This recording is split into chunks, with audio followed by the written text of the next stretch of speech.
नमस्कार विद्यार्थी मित्रांनो, स्कॉलरशिपच्या गणित या विषयामध्ये आपण तिसऱ्या पाठामधला स्वाध्याय 3.1 सोडवलेला आहे। आजच्या पाठामध्ये आपण 3.2 घेणार आहोत आणि पाठाचं नाव आहे अंकांची दर्शनी किंमत, स्थानिक किंमत, विस्तारित मांडणी।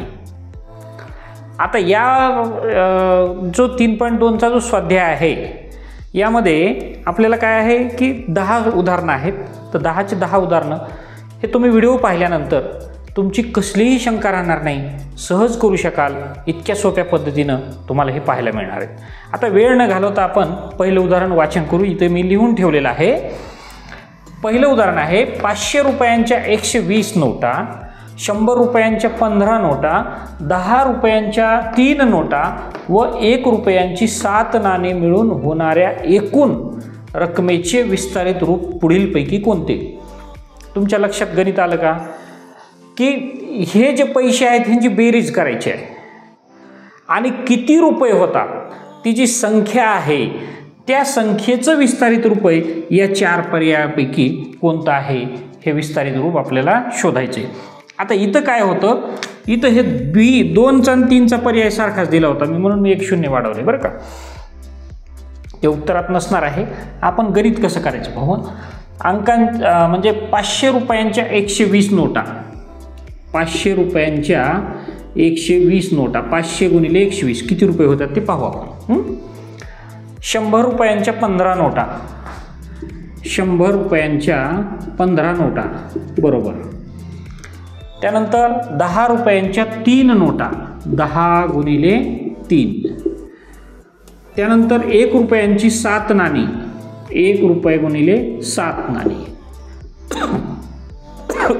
आता ह्यांचे रुपये किती किती होता? 500 गुणिले 120। आता काय करायचं, असं आलं ना हे गुणाकार जो शून्यांचा येतो तो तर परफेक्ट येतो, परंतु शॉर्ट ट्रिक सांगतो मी। ती 0 गुणिले 0 असलं की 2 शून्य। आता 2 अधिक 1 3 शून्य आहेत, 1 2 3 शून्य आणि 12 पंचे 60, हा 60चा 1 शून्य, हे आले 60,000 लक्षात। अधिक 15 गुणिले 0, 15 0 0, 15 0 0, 15 1 15, कारण 15 ने 1 लागून आता 3 10 3 30 आपण इथं करू शकतो। 7 1 7। आता यांची बेरीज आपल्याला करायची। हे 500 रुपयांच्या 120 नोटा घेतल्या तर ते 60,000 रुपये येतात। 100 रुपयांच्या 15 नोटा 1,500 येतात।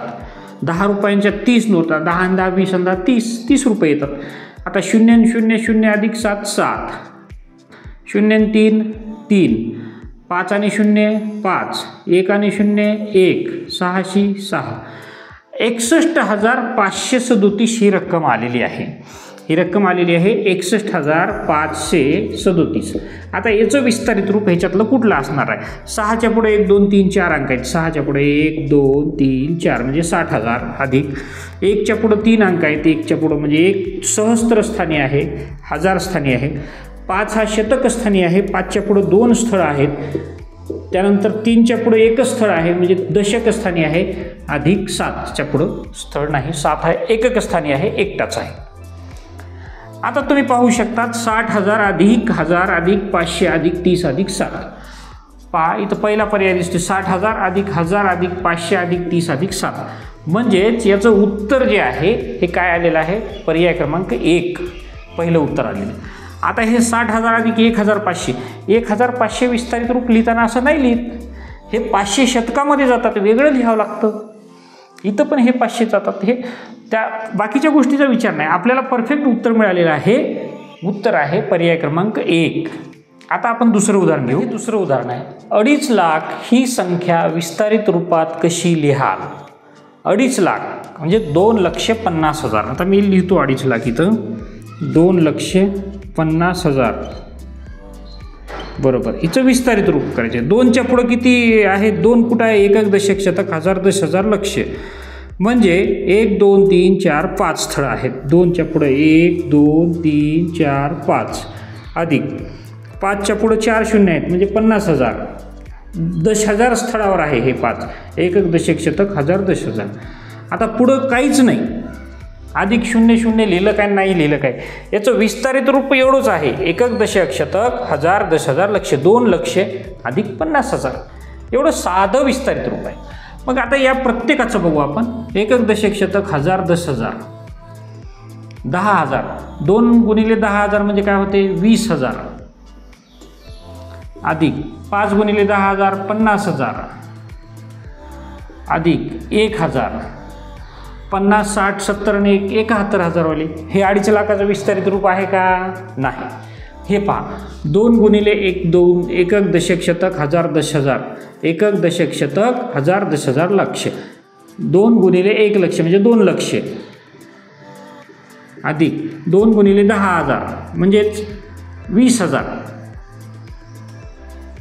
अधिक 5 गुणिले 1000 म्हणजेच 5,000 म्हणजे 2 लक्ष 20,000 आणि 5,000 25,000 2 लक्ष 25,000.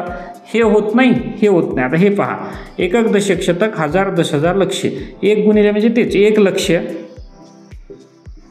अधिक 5 गुणिले 10,000 म्हणजेच हे 50,000 1 लक्ष 50,000 म्हणजे 1.5 लाख. ते पण होत नाही. आता हे पाहू 2 गुणिले 1 लक्ष म्हणजेच 2 लक्ष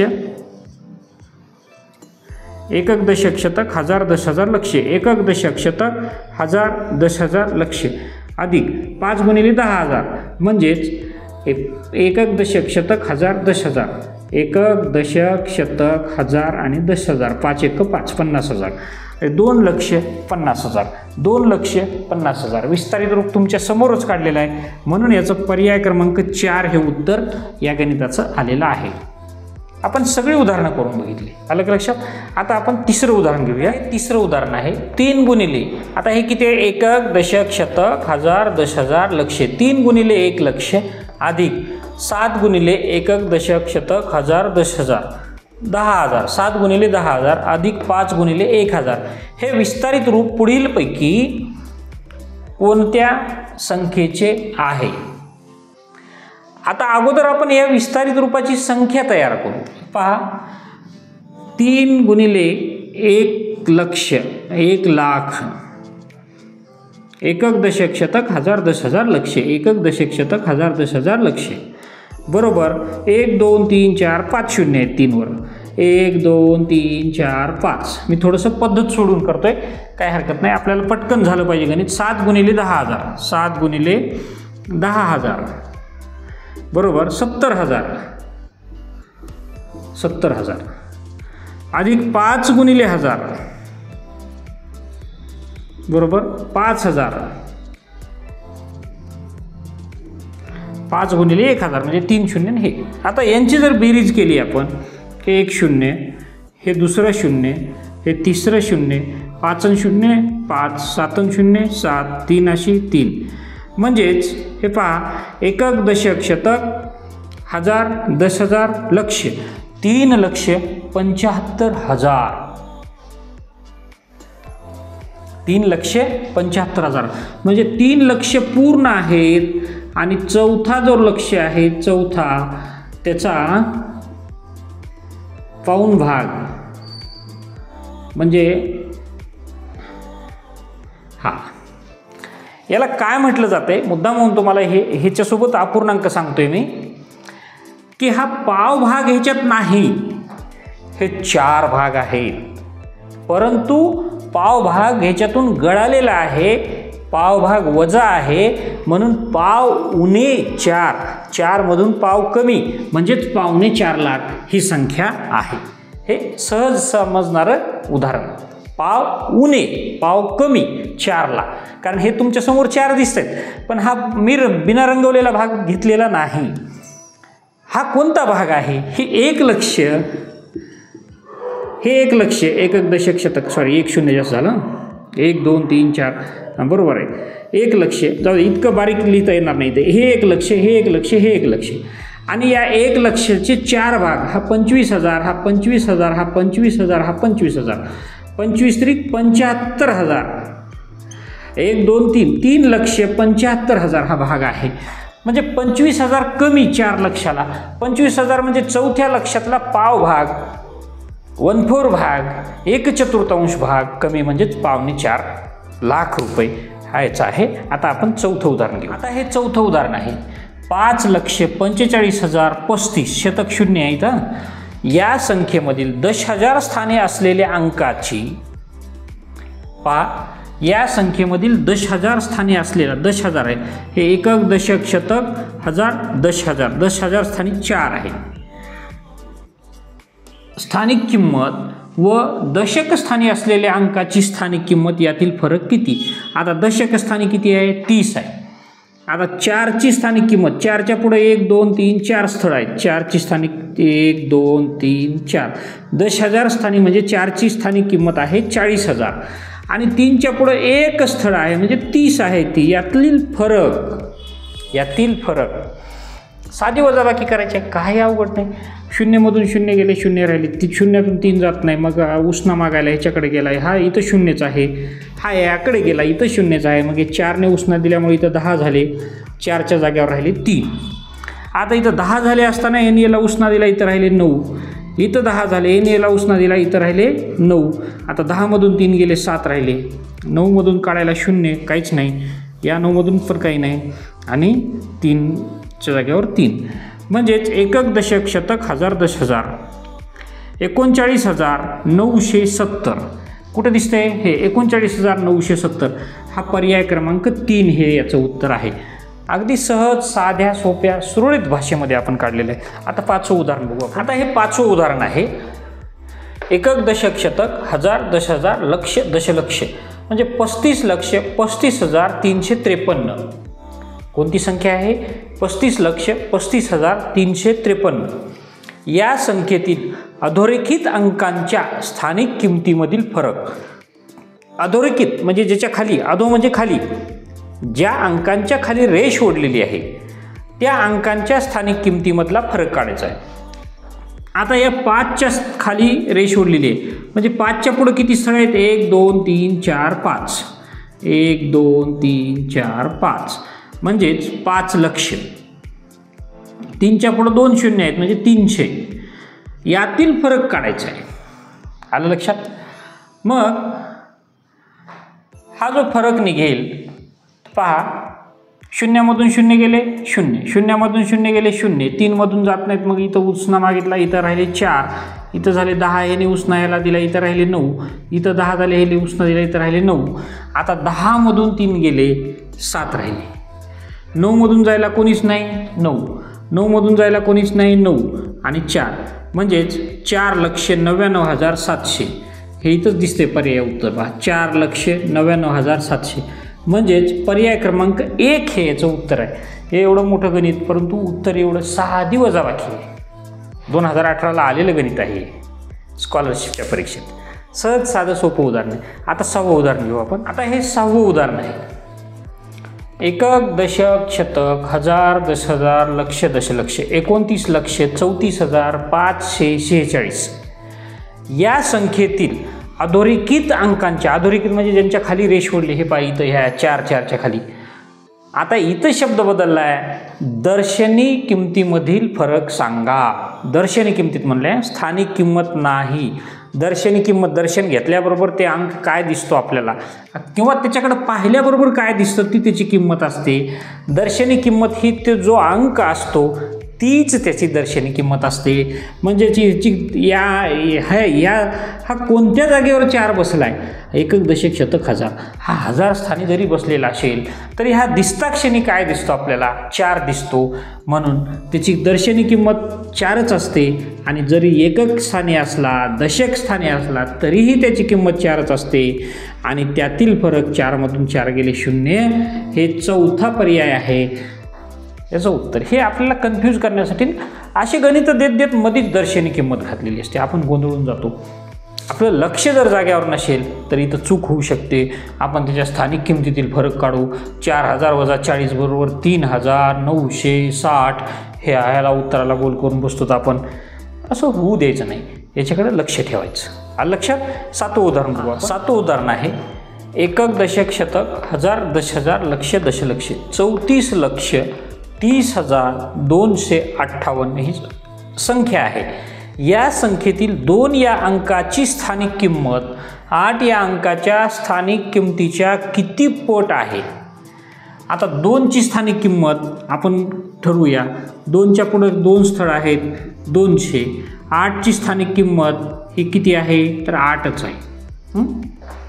आता मग 2 या अंकाची हे 2 जे आहे 8च्या किती पट आहे? आलं का लक्षात? आता एखाद्या संख्येची मला सांगा, मला 7ची दुप्पट करायची आहे. 7 किती वेळा घ्यावं लागेल? 2 वेळा घ्यावं लागेल. 7 दोन्ही 14 आलं. 7ची दुप्पट केली. 7 दोन्ही 14 आलं.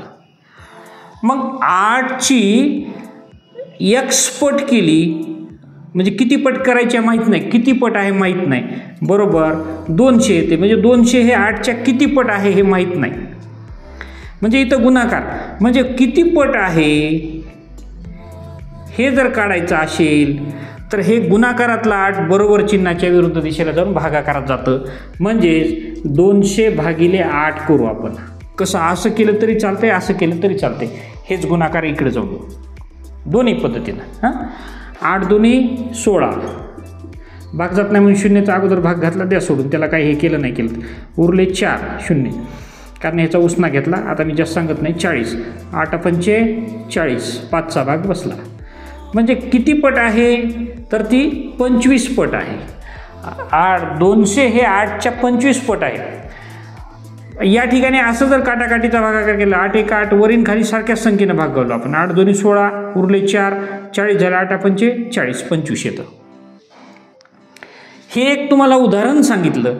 7ची 2 पट केल्यावर 14 होती. 8ची किती पट केल्यावर 200 होईल ते पट काढण्यासाठी किती पट यासाठी मी x हे अक्षर वापरलं आणि ह्या इथं समीकरणाची मांडणी केली. विद्यार्थी मित्रांनो, तुम्ही स्कॉलरशिप नवोदय सोडवायलेत म्हणजे तुम्ही म्हणजे जास्त हुशार असलेली मुलं आहात. तुमचा म्हणजे सामान्य विद्यार्थ्यांपेक्षा तुमची बुद्धिमत्ता जास्तीची आहे. तुम्हाला पुढचं बरंच शिकावं लागतं नवोदय स्कॉलरशिपची तयारी करणाऱ्या विद्यार्थ्यांना. त्यामुळे इथं हे जे नातं गुणाकाराचं असतं हे बरोबर चिन्हाच्या इकडे गेल्यानंतर भागाकारात रूपांतरित होतं. आणि अशा पद्धतीने याचं उत्तर जे आलेलं आहे ते 25 आलेलं आहे. समजलं का? आता आपण 8वं उदाहरण घेऊया. हे 8वं उदाहरण पाहू आपण. एका 4 अंकी संख्येत P, Q, R व S हे अनुक्रमे म्हणजे कसं की याच क्रमाने 1000, शतक, दशक व एकक स्थानी असणारे अंक आहेत, तर त्यांच्या स्थानिक किमतीची बेरीज आहे. आता हे पर्याय दिलेत. या पर्याय पाहून आपण वेळ नाही घालवायचा. P हे कोणत्या स्थानी आहे? सगळ्यात अगोदर 1000 आहे. म्हणजेच याची स्थानिक किंमत जर काढायची असेल तर 1000 गुणिले P. आलं का लक्षात?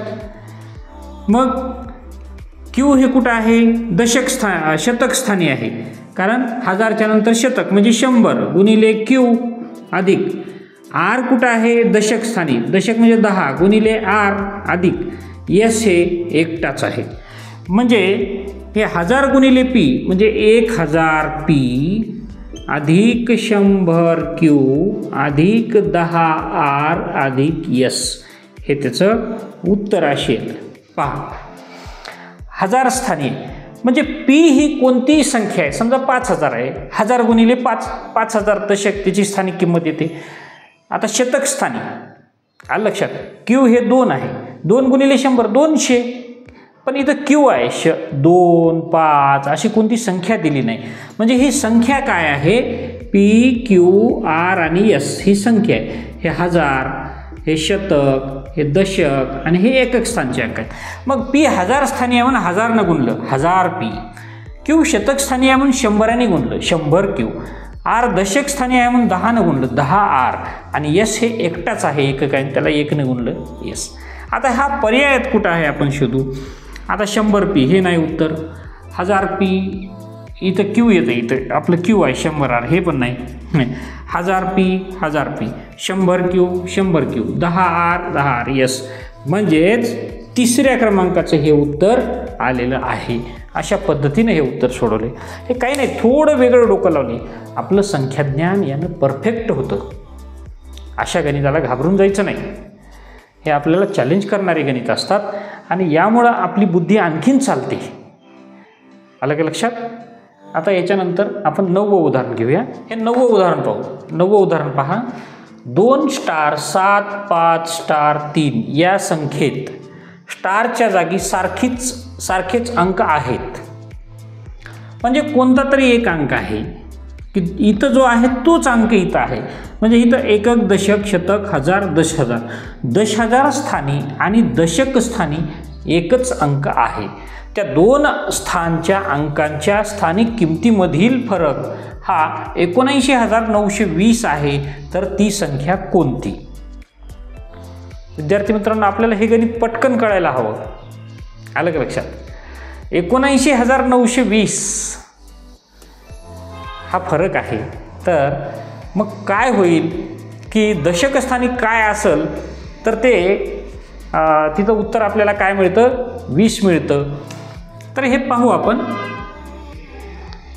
इथं 3 दाखवले 10,000 स्थानी आणि दशक स्थानी. इथं 7 आहे, इथं 8 आहे आणि इथं 6 आहे. एकेकाचे ट्रायल करू. हे एकक, दशक, शतक, हजार, 10,000 म्हणजेच 30,000 वजा 30. हे पहा, हे इथं राहिले 2 9 9 उसना देत चाललो. मी 9 इथं 10 झाले. 10मधून इथं द्यायची गरज नाही, इथंच 10 झाले. हे 0 10मधून 3 गेले 70. आपलं उत्तर 70 आहे का? नाही. म्हणजे पहिला पर्याय सोडून द्यायचा, पुढचं गणित करत बसायचं नाही. हा 7 जर घेतला तर 70,000 वजा 70. 100मधून 70 गेले, इतर राहतात 30. हे सुद्धा उत्तर होऊ शकत नाही. आता याच्यासाठी ट्राय करू. 80,000 वजा 80. पहा, 0मधून 0 गेले 0. 0मधून 8 जात नाही, ते उसने झाले. इथं 7 झाला, इथं 9 झाला. ह्याने याला उसना दिला. परत इथं 9 झाले, इथं झाले 10. म्हणजेच 10मधून 8 गेले 2. 9मधून काहीच नाही जायला, 9मधून काहीच नाही. 79,920 ही संख्या आलेली आहे. पहा, म्हणजेच 79,000 हा जो फरक आहे या स्थानिक किमतीतला, ही संख्या, ती संख्या कोणती? तर ती संख्या ही 2,87,583. मग या संख्येतल्या या 8 ह्या स्टारच्या जाग्यावर जे अंक आहेत त्यांच्या स्थानिक किमतीतला फरक 79,920 येतो. अलग लक्षात. मी सुरुवातीला जे शब्द वापरले की आपण झटकन उत्तराच्या जवळ कसं जायचं. 100मधून हे 20 गेले की 80 राहतात. म्हणजे या दशकस्थानच्या संख्येतली किंमत 100मधून 80 गेले की हे 20 राहतात. 100मधून 80 गेले की 20 राहतात. म्हणजेच 10मधून 8 गेले 2 राहतात. म्हणजे इथे पुढं पर्यायानं 20 येतं. तर ते अशा पद्धतीने या विचारानं सुद्धा आपण उत्तराच्या जवळ जाऊ शकतो. इथं 70 आलं, ही संख्याच येऊ शकत नाही, कारण यातला फरक जो आहे तो दशकस्थानी 2 आहे. इथं 7 आलं, दशकस्थानी 3 आलं. इथं 2 आल्यानंतर आपण गणित पुढं वाढवलं. तर अशा पद्धतीने ती संख्या जी आहे ही 2,87,583 म्हणजेच पर्याय क्रमांक 3 ही संख्या आलेली आहे. थोडं वेगळ्या पद्धतीचं म्हणलं ना मी. स्कॉलरशिप नवोदयचे जे उदाहरणं असतात ते तुमच्या बुद्धीची चालना, तुमच्या बुद्धीची कॅपॅसिटी तपासणारे असतात. आणि असे गणित सोडवत गेलं आपण की निश्चित आपल्या बुद्धीची कॅपॅसिटी वाढते. मी नेहमी उदाहरण देतो. स्वयंपाकघरात जी सुरी असते, कांदा कापण्याची बतई असते, ती चालवत राहिली तर तिची धार तेज राहते. बुद्धी चालवत राहा, तुमच्या बुद्धीची सुद्धा धार तेज राहील आणि तुम्हाला नवनवीन कल्पना सुचतील. आता शेवटचं 10वं उदाहरण बघू आपण. हे 10वं उदाहरण आहे. 10a अधिक b ही 2 अंकी संख्या 84 आहे. जर b ची किंमत 4 आहे तर a ची किंमत किती? आता तुम्हाला एक साध्या पद्धतीने सुद्धा मी तुम्हाला सांगू शकतो. 10a अधिक b बरोबर 84. म्हणजे ही संख्या 84. मी ह्याला कंसातून बाहेर काढलं. मग b ची किंमत काय आहे? 4 आहे. म्हणजे 10a अधिक 4 बरोबर 84. समीकरण सोडवण्याची पद्धत सांगतो तुम्हाला. b च्या जागेवर मी काय केलं? 4 ठेवलं. मग 10a बरोबर 84 हे अधिक a बरोबर चिन्ह ओलांडलं की इकडं वजा, म्हणजे अधिक 4 हे बरोबर चिन्ह ओलांडलं की ऋण 4 होतं, धन 4चं. म्हणजे 84मधून 4 गेले. 10a बरोबर 80 आलेला आहे. ए बरोबर 80 भागिले 10. का बरं? कारण ह्या दोन्हीच्या मधात गुणाकाराचं चिन्ह असतं, इकडे जाऊन भागाकार होतं. बरोबर चिन्हाची जर लक्ष्मण रेषा ओलांडली, मी शब्दप्रयोग करतो, ती जर रेषा ओलांडली, बरोबर चिन्ह ओलांडलं तर अधिक असेल तर ऋण होतं, वजा होतं, वजा असेल तर अधिक होतं, गुणाकार असेल तर भागाकार होतो, भागाकार असेल तर गुणाकार होतो. हे शून्य काढलं, हे शून्य काढलं, ए बरोबर 8 आलेलं आहे. हा पर्याय क्रमांक 4 हे उत्तर. आता ही पद्धतीनं केलं आपण, समीकरणाच्या पद्धतीनं केलं. समीकरण 6वी 7वीमध्ये आहे, एक चल समीकरण 8वीमध्ये आहे. परंतु मी सुरुवातीपासून म्हणत आलो की जे स्कॉलरशिप नवोदय शिकणारे विद्यार्थी आहेत, तुमची बुद्धिमत्ता ही इतरांपेक्षा जास्त असते. तुम्हाला ह्या उदाहरणांचा सराव करावाच लागतो. आता इमॅजिनेशननं सांगतो तुम्हाला, 10a अधिक 4 म्हणजे बी, म्हणजे ही एकक स्थानी काय आहे, बी म्हणजे 4 आहे. आता तुम्हाला ही जाऊ दे, ही पद्धत जर नाही लक्षात आली तर 10a अधिक 4 बीच्या जागेवर ठेवलं 4 म्हणजे 10ला कितीनं गुणावं लागेल, याच्यात गुणाकारात चिन्ह असतं. म्हणजे 10 गुणिले 8 बरोबर अधिक 4 बरोबर 84. कारण ही संख्या किती आहे, 84. म्हणजे 80 अधिक 4 बरोबर 84. मग हे 80 होण्यासाठी 10 गुणिले 8 करावं लागतं. म्हणजे एच्या जाग्यावर 8 ही संख्या असावी लागते. अशा पद्धतीने स्कॉलरशिप परीक्षा 3.2 हा आपला स्वाध्याय पूर्ण झालेला आहे. निश्चित तुम्ही इथपर्यंत टिकलात, व्हिडिओ संपूर्ण पाहिला, तुम्हाला खरोखर गणित शिकण्याची आवड आहे आणि मी खात्रीनं सांगतो की तुमचं भविष्य उज्ज्वल आहे. विद्यार्थी मित्रांनो, न घाबरता, न ताण घेता ही उदाहरणं सोडवायची आणि एक एन्जॉय करायचं. गणितामध्ये, गणित हा असा खोल समुद्र आहे, तुम्ही जेवढं जाल तेवढा त्याचा आनंद मिळतो तुम्हाला. त्यामुळं सोडवत चालायचं आणि प्रत्येक चॅलेंज आपण स्वीकारलं, प्रत्येक उदाहरण आपण केलं की आपल्याला एक प्रकारचा वेगळा आनंद मिळतो. त्यामुळं गणिताला न घाबरता गणिताशी मैत्री करा. धन्यवाद.